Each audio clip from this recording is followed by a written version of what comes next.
Bienvenidos y bienvenidas a este nuevo episodio, donde viajaremos a través del tiempo y las culturas para descubrir cómo las matemáticas han sido parte esenciales de la historia de la humanidad.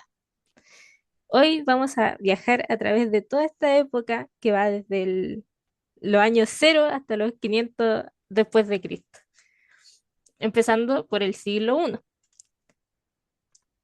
En el siglo I, después de Cristo, Grecia ya no era tan políticamente independiente como antes. Estaba bajo el dominio del Imperio Romano como el,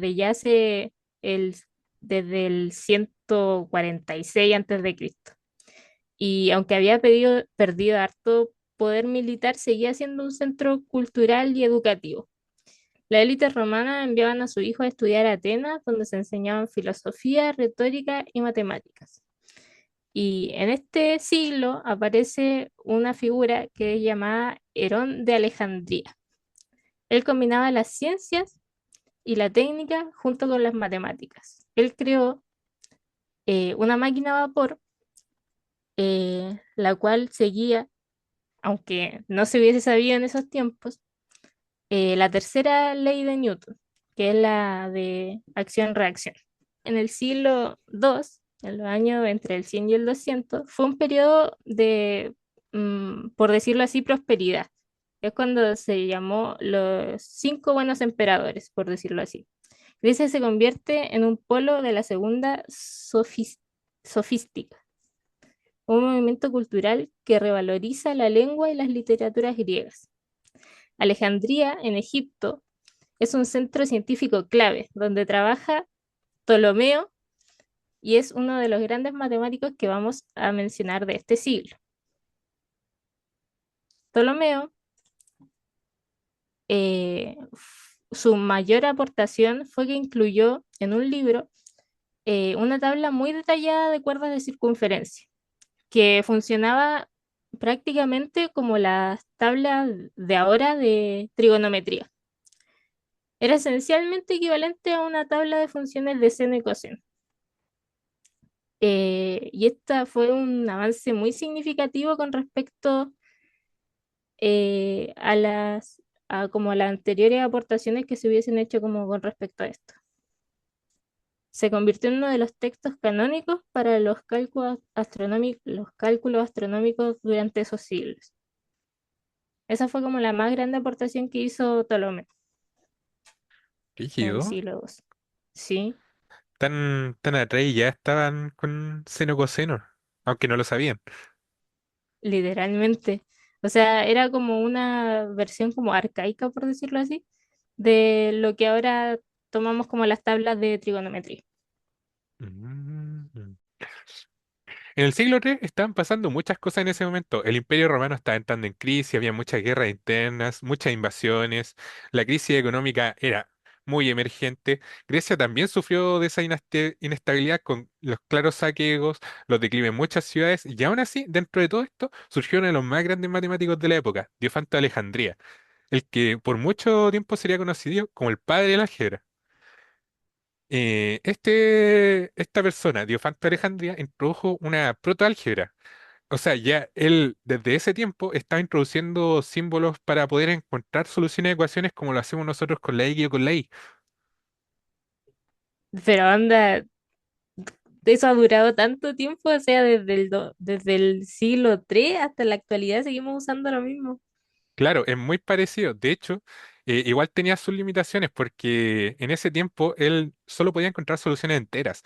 Ya soluciones racionales o irracionales era muy complejo para lo que tenemos, para lo que él tenía. Pero aún así, se le conoce como el padre de la álgebra principalmente por sus libros, la aritmética.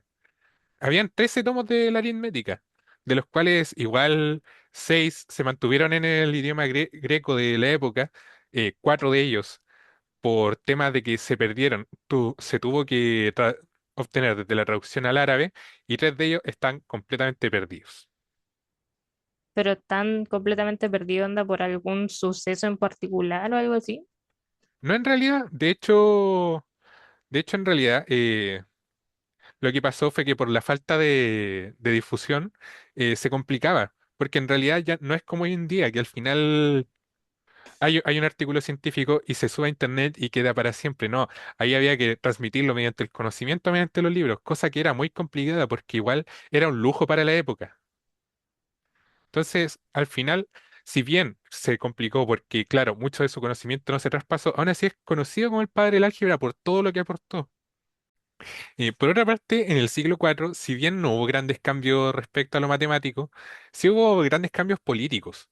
Constantino, por ejemplo, promulgó el Edicto de Milán que legalizaba el cristianismo dentro de toda Grecia. Por otra parte, en el 330, Constantino funda Constantinopla, que ya se convertiría en la nueva capital del Imperio Romano, heredero de hecho directo de la tradición griega.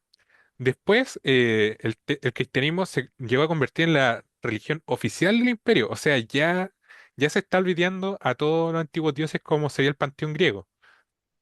Pero de hecho, dentro de este contexto, que uno de los mayores aportes matemáticos no fue un avance, sino una conservación, gracias a Papo de Alejandría, que escribió la colección matemática recolectando y preservando conocimientos griegos que, en realidad, de otra manera, probablemente se hubieran perdido.